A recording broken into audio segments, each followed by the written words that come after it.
Hello दोस्तों, देखो सीखो विद वीके सिंह में आप सभी लोगों का स्वागत है। तो आज हम शुरू करने वाले हैं यूपीएसआई के लिए मूल विधि का एक चैप्टर है, भारतीय दंड संहिता, इंडियन पेनल कोड। ठीक है, 1860। तो इसके हम मॉक टेस्ट लेके आए हैं, यानी कि आप देखिए कि आप कितने क्वेश्चन कर पाते हैं। ठीक है, तो अगर आपका भरपूर प्यार मिलेगा, लाइक मिलेगा, सब्सक्राइब मिलेगा, तो आगे भी हम इसको कंटिन्यू करेंगे। ठीक है, तो चलिए सबसे पहले हम पहला क्वेश्चन लेते हैं। आपको करना ये है कि क्वेश्चन मैं पढ़ दूंगा और आपके ऑप्शंस भी मैं पढ़ दूंगा।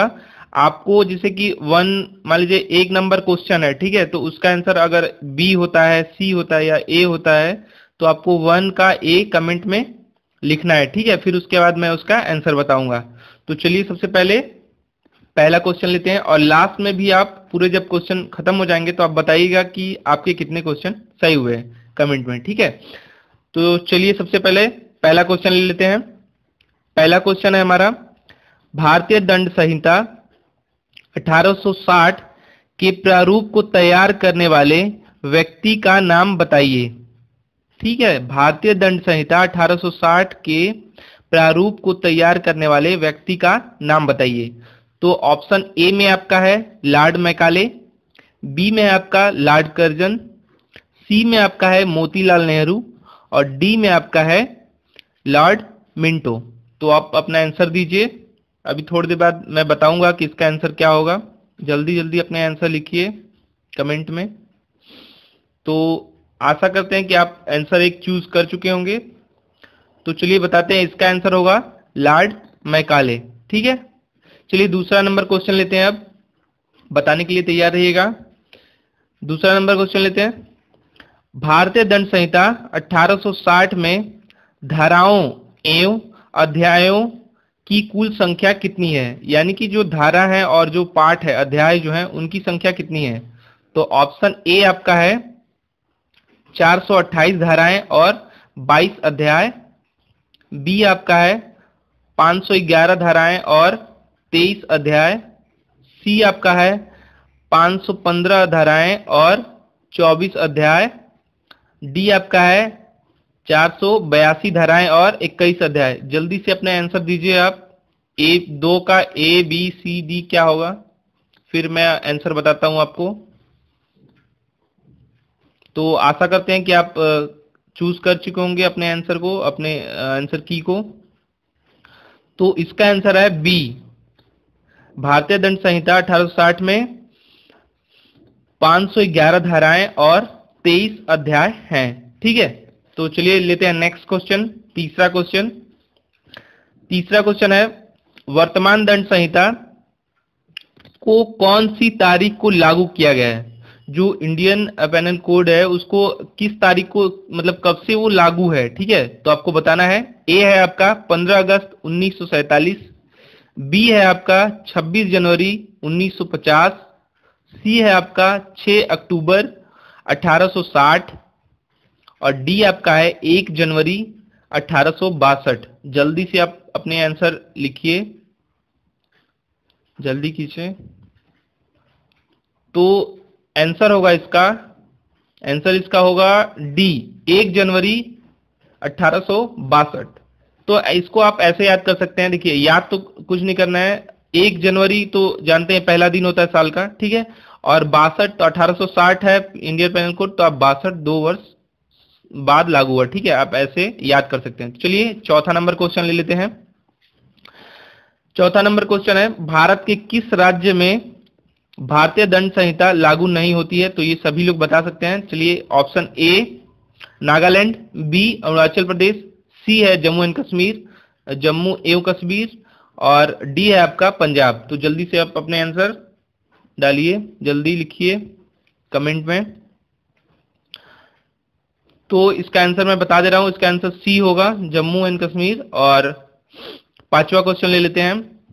पांचवा क्वेश्चन है, भारतीय दंड संहिता में सामान्य आशय को कौन सी धारा परिभाषित करती है या किया गया है? ठीक है, तो भारतीय दंड संहिता में सामान्य आशय को कौन सी धारा में परिभाषित किया गया है?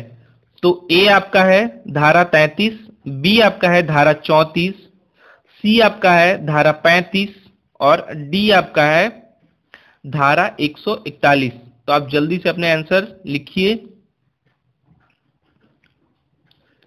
5 का ए होगा, बी होगा, सी होगा, डी होगा, क्या होगा? तो इसका आंसर होगा बी, धारा 34। अब इससे क्या होता है कि ये सारे ऑप्शन जो दिए हैं, ये आगे भी ऑप्शन आएंगे तो आप जान जाएंगे कि सामान्य आंसर 34 में है तो ये वाला नहीं होगा। तो आप ऐसे करके भी आंसर कर सकते हैं, ठीक है। तो चलिए छठवां नंबर क्वेश्चन लेते हैं। ये सारे एग्जाम में आए हुए क्वेश्चन हैं, उन्हीं को हम करवा रहे हैं, ठीक है। आगे भी हम इसको कंटिन्यू करेंगे। ज्यादा से ज्यादा लाइक कीजिए और सब्सक्राइब कीजिए और बेल आइकॉन भी दबा दीजिए, जिससे आपको ये सब चीजें ऐसे ही जल्द से जल्द मिलते रहे। एग्जाम बहुत पास में है, ठीक है। तो चलिए छठवां नंबर क्वेश्चन ले लेते हैं। निम्नलिखित में से कौन सा अपराध का आवश्यक तत्व नहीं है? निम्नलिखित में से कौन सा अपराध का आवश्यक तत्व नहीं है? ए है आपका आपराधिक आशय, जो मंशा होती है, मतलब कि अपराध करना चाहता है कि नहीं। मानव या मनुष्य जाति। सी है आपका हेतु, डी है आपका प्रयत्न और कृत्य, ठीक है। तो एक बार और रिपीट करते हैं, कुछ लोगों को समझ नहीं आया होगा। निम्नलिखित में से कौन सा अपराध का आवश्यक तत्व नहीं है? आपराधिक आशय, मनुष्य या मनुष्य जाति, सी आपका है हेतु और डी आपका है प्रयत्न या कृत्य। तो आप जल्दी से अपने आंसर टाइप कीजिए कमेंट में। छठवां का क्या होगा, 6 का क्या होगा, ठीक है। तो आशा करते हैं कि आप लिख चुके होंगे या चूज कर चुके होंगे। तो इसका आंसर होगा सी, हेतु। हेतु जो है वो अपराध का आवश्यक तत्व नहीं है। चलिए 7वां नंबर क्वेश्चन लेते हैं। भारतीय दंड संहिता की कौन सी धारा के अंतर्गत विधि विरुद्ध जमाव को परिभाषित किया गया है? भारतीय दंड संहिता की कौन सी धारा के अंतर्गत विधि विरुद्ध मानव जमाव को परिभाषित किया गया है, ठीक है। मानव जमाव मतलब जो भीड़ लगाते हैं। अब ऑप्शन है धारा 34, धारा बी में है आपका धारा 141, सी में आपका है धारा 143 और डी में आपका है 149। तो जल्दी से अपने आंसर आप टाइप कीजिए। ए में आपका है धारा 34, तो 34 ऊपर हो चुका था जो सामान्य आशय था, तो ये तो नहीं होगा, 3 ऑप्शन में से होंगे धारा 141, धारा 143 और धारा 149। तो जल्दी से अपने आंसर आप टाइप कीजिए। 7वां का क्या होगा, ठीक है। तो चलिए बता देते हैं, ये 141 में है, ठीक है धारा। ये बी में आपका आंसर होगा धारा 141। चलिए 8वां नंबर क्वेश्चन लेते हैं। राजद्रोह होता है, राजद्रोह क्या होता है ये आपको बताना है। तो ऑप्शन है आपका ए, सार्वजनिक सभा में राजद्रोहात्मक काव्य पाठ करना। बी है आपका इस आशय से जनता में पर्चे बांटना कि भारत में विधि द्वारा स्थापित सरकार के प्रति लोगों में घृणा, अवमान और अप्रीति प्रदीप्त हो। मतलब कि जो विधि द्वारा जो सरकार बनाई गई है उनके खिलाफ लोगों को भड़काना, वैसा कुछ है। सी है आपका आम जनता को अपने भाषण द्वारा भारत में विधि द्वारा स्थापित सरकार द्वारा बनाए गए कानूनों की अवज्ञा करने के लिए उकसाना और सरकार के प्रति घृणा उत्पन्न करना। तो आपको इन और डी है आपका उपरोक्त सभी। तो आपको इनमें से बताना है कि कौन सा आंसर होगा, जल्दी से आप बताइए। तो इसका आंसर होगा, मैं बता दे रहा हूं, कोई ए कर रहा होगा, बी होगा, मगर इसका आंसर होगा डी, उपरोक्त सभी, ठीक है। चलिए बहुत टाइम हो गया, 9वां नंबर क्वेश्चन ले लेते हैं। 9वां क्वेश्चन लेते हैं।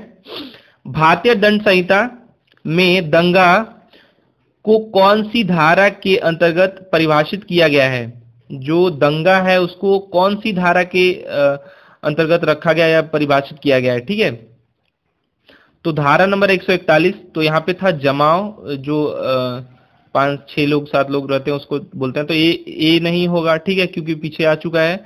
और बी है आपका धारा 146, सी है आपका 149 और डी है आपका 159। तो आप बताइए इसमें से आंसर आपका क्या होगा।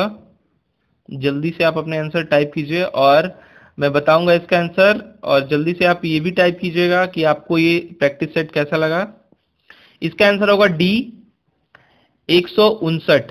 ठीक है, तो इसमें क्या था, दंगा को परिभाषित किया गया 159 में। इसमें दंगा को परिभाषित किया गया है 159 में। ठीक है, तो आशा करते हैं कि ये प्रैक्टिस सेट से आपको हेल्प मिलेगी। ठीक है, अगर आपने अभी तक हमारे चैनल को सब्सक्राइब नहीं किया है तो नीचे रेड कलर का बटन है सब्सक्राइब, और उसके बगल में एक बेल आइकन होगा, उसे भी आप दबा दीजिए, जिससे मैं अगला प्रैक्टिस सेट लेके आऊं तो तुरंत आपको नोटिफिकेशन मिल जाए। ठीक है, अधिक से अधिक वीडियो को शेयर कीजिए, कमेंट कीजिए और लाइक जरूर से जरूर कीजिए।